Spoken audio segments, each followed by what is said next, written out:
तो जी आउज़ु बिल्लाहि मिनश्शैतानिर्रजीम बिस्मिल्लाहिर्रहमानिर्रहीम।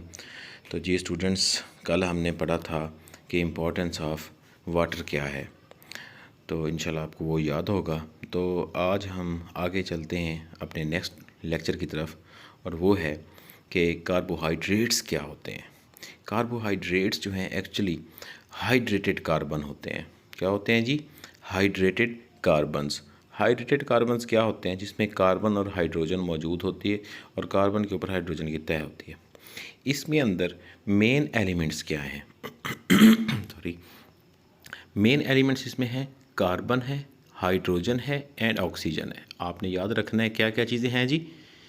सबसे पहले carbon, hydrogen and then oxygen. ठीक है। कार्बोहाइड्रेट्स के अंदर क्या चीज़ें हैं जी? मेन किन चीज़ों से मिलके बना हुआ है? ये कार्बन, हाइड्रोजन और ये जो थर्ड आएगा हमारा वो क्या होगा जी? ऑक्सीजन। ठीक हो गया जी, क्लियर हो गया। कार्बोहाइड्रेट्स क्या होते हैं? जिसके अंदर कार्बन, हाइड्रोजन और ऑक्सीजन की इक्वल अमाउंट मौजूद हो, उनको हम कहते हैं कार्बोहाइड्रेट्स। इसमें कार्बन और कार्बन की मिकदार डिफरेंट हो सकती है, लेकिन हाइड्रोजन और ऑक्सीजन हमेशा सेम रहते हैं। ठीक हो गया जी। कार्बोहाइड्रेट्स क्या होते हैं? हाइड्रेटेड कार्बन, जिसमें मौजूद होती है कार्बन, हाइड्रोजन एंड ऑक्सीजन। ये बहुत ज़्यादा अबंडेंट होते हैं, ज़्यादा मिकदार में पाए जाते हैं बॉडी के अंदर। हर लिविंग ऑर्गेनिज्म के अंदर, तकरीबन हर लिविंग ऑर्गेनिज्म जो है उसके अंदर कार्बोहाइड्रेट्स मौजूद होते हैं। ठीक हो गया जी, चाहे वो इंसेक्ट्स हों, प्लांट्स हों, कुछ भी हो। अब एग्जांपल की तरफ आते हैं कि cellulose of wood, cotton, starch present in cereals, ये सारी के अंदर जो है कार्बोहाइड्रेट्स होता है। जिस तरह आप देखते जाएं आगे कि सीरियल जो हैं, दालें हैं हमारी, इन दालों के अंदर जितनी स्टार्च होती है, उस स्टार्च में क्या मौजूद होता है? कार्बोहाइड्रेट्स। ठीक हो गया जी। अब जो वुड और कॉटन है, ठीक है, वुड और कॉटन में किस हालत में पाया जाता है और सीरियल्स में किस हालत में पाया जाता है, ये याद रखना है, आपने भूलना नहीं है इसको। ठीक है, वुड के अंदर सेलुलोज की हालत में पाया जाता है, कॉटन में सेलुलोज की हालत में पाया जाता है, और जब आगे आप आते हैं कार्बोहाइड्रेट सीरियल्स के अंदर किस चीज़ में पाया जाता है? स्टार्च की हालत में पाया जाता है। ठीक हो गया जी। मिल्क शुगर जो है, जिसको हम लैक्टोज बोलते हैं, ठीक है, उसके अंदर लैक्टोज की हालत में कार्बोहाइड्रेट पाया जाता है। इनको एमसीक्यूज आपने याद कर लेना है। ठीक हो गया जी, यहाँ तक क्लियर हो गया? कोई कन्फ्यूजन है तो ज़रूर कमेंट कीजिएगा। अच्छा, अब पढ़ते हैं जी सॉरी, अच्छा आगे पढ़ते हैं जी। सोर्स ऑफ एनर्जी क्या है जी? ये सोर्स ऑफ एनर्जी हैं क्या? कि हर बॉडी के अंदर जो फंक्शन हो रहे होते हैं उनका सोर्स क्या प्रोवाइड करते हैं? कार्बोहाइड्रेट्स। अच्छा, play both structural and functional role. Structural and functional role क्या होता है जी? कि किसी चीज़ की ये साख्त बना रहे होते हैं और कहीं पर ये फंक्शन परफॉर्म कर रहे होते हैं। जिस तरह के प्लांट की जो सेल वॉल है वो किसी से बनी होती है? कार्बोहाइड्रेट से। और फंक्शन जिसके क्या हैं? ठीक है, कि ये सोर्स है एनर्जी का। ठीक हो गया जी, क्या है जी? सोर्स है एनर्जी का। अब दो चीज़ें हो गई, एक स्ट्रक्चरल किरदार अदा करता है, दूसरा फंक्शनल किरदार अदा करता है। स्ट्रक्चरल क्या है जी? कि ये कंस्टिट्यूएंट ऑफ सेल वॉल है, और फंक्शन क्या है जी? सोर्स ऑफ एनर्जी है। अब रेशियो ऑफ हाइड्रोजन और ऑक्सीजन जो है कार्बोहाइड्रेट्स के अंदर, वो हमेशा सेम होती है। क्या होती है जी? रेशियो हाइड्रोजन और ऑक्सीजन की क्या होती है? सेम होती है। इसको एमसीक्यूज आपने याद रखना है। ठीक है जी।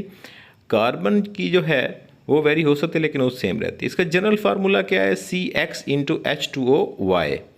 अब इसको आपने भूलना नहीं है, ये आगे चलना है आपने इसी को देख के।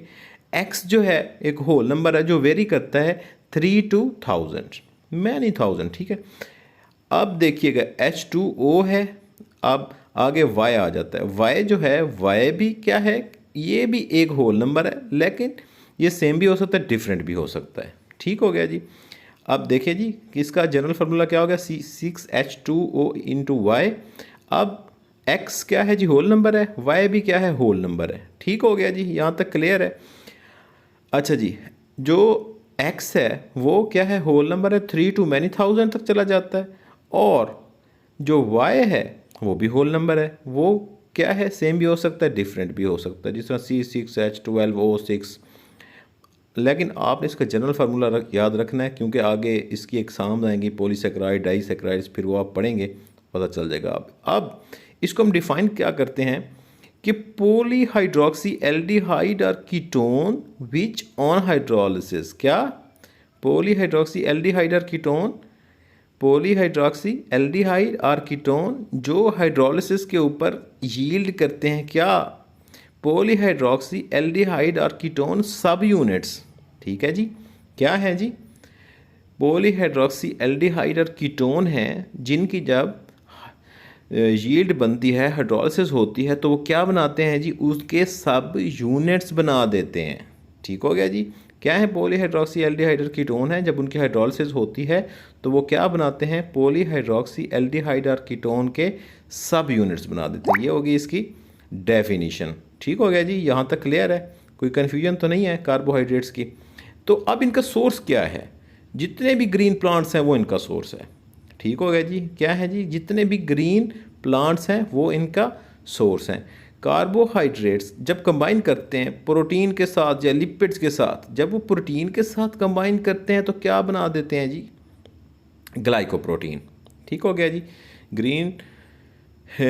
क्या बना दिया, ग्लाइकोप्रोटीन। प्रोटीन के साथ जब ये मिलते हैं तो क्या बनाते हैं जी, ग्लाइकोप्रोटीन। और जब ये लिपिड्स के साथ मिलते हैं तो क्या बनाते देते हैं, ग्लाइकोलिपिड्स। अब इन दोनों का स्ट्रक्चरल रोल भी है और ये कंपोनेंट ऑफ बायोलॉजिकल मेम्ब्रेन भी हैं। ग्लाइकोप्रोटीन बनाते हैं और ग्लाइकोलिपिड्स बनाते हैं। अब ग्लाइकोप्रोटीन और ग्लाइकोलिपिड बोथ का जो फंक्शन है वो क्या है जी, स्ट्रक्चरल रोल भी है। स्ट्रक्चरल रोल क्या है कि एक्स्ट्रा सेलुलर मैट्रिक्स जो होता है, सेल के बाहर का जितना भी हिस्सा है वो एक्वस है या जिस चीज़ का भी है, ठीक है, वो क्या बनाते हैं जी, यही ग्लाइकोप्रोटीन और ग्लाइकोलिपिड्स बनाते हैं। ठीक है जी, अब इसका नेक्स्ट क्या है कि कंपोनेंट ऑफ बायोलॉजिकल मेम्ब्रेन, क्या है जी, कंपोनेंट ऑफ बायोलॉजिकल मेम्ब्रेन, ये दोनों ग्लाइकोप्रोटीन और ग्लाइकोलिपिड्स हैं। यहाँ तक आपको क्लियर हो गया जी। ठीक है जी, कि कार्बोहाइड्रेट्स जब प्रोटीन और लिपिड्स के साथ मिलते हैं तो ग्लाइकोप्रोटीन ग्लाइकोलिपिड्स बनाते हैं और उनका स्ट्रक्चरल रोल भी है और वो कंपोनेंट ऑफ बायोलॉजिकल मेम्ब्रेन भी हैं। यहाँ तक आपको क्लियर हो गया। अब आगे चलते हैं जी, देखते हैं कि कार्बोहाइड्रेट्स की मैं आपको रिवीजन करवा रहा हूँ। ठीक है, इसको आपने इसके ऊपर नोट कर लेना है। ठीक है, टेक्स्ट अपना सारा कॉपी के ऊपर लिख लेना है। ठीक है, अब देखें जी, क्या है जी कि कार्बोहाइड्रेट्स होते हैं, क्या है, हाइड्रेटेड कार्बन होते हैं जिसके अंदर कार्बन, हाइड्रोजन और ऑक्सीजन मौजूद होती है। अब सेलुलोज ऑफ वुड, काटन जो इसके एग्जांपल्स हैं। ठीक है, स्टार्च प्रेजेंट इन सीरियल्स है वो इसकी एग्जांपल है, मिल्क शुगर है, लैक्टोज है वो इसकी एग्जांपल है, सोर्स ऑफ एनर्जी हैं, ये जो play both structural and functional role किरदार अदा करते हैं। ठीक है जी, अच्छा, main constituent of cell wall हैं। इसकी रेशियो जो है हाइड्रोजन और ऑक्सीजन की वो सेम रहती है। इसका जो जनरल फार्मूला है वो C6H2O/Y है। X जो है वो होल नंबर है, Y जो है वो भी होल नंबर है। X वेरी करता है 3 to many थाउजेंड तक, और Y जो है वो डिफरेंट भी होता है, सेम भी हो सकता है। अब इसकी डेफिनेशन क्या होगी जी, पॉलीहाइड्रोक्सी एल्डिहाइड और कीटोन्स हैं जो हाइड्रोलिसिस जब उनकी होती है तो वो यील्ड क्या करते हैं, पॉलीहाइड्रोक्सी एल्डिहाइड और कीटोन के सब यूनिट्स को वो यील्ड कर लेते हैं। ठीक हो गया जी। अब आगे चलते हैं जी। अब इसका आपने ये देखना है कि अगर आपको बस समझ आ रही है तो आपने सब्सक्राइब, शेयर, लाइक ज़रूर करना है जी। ठीक हो गया जी, थैंक यू। अच्छा, आगे चलते हैं कि इनका सोर्स क्या है। ग्रीन प्लांट्स जो हैं इनका सोर्स है।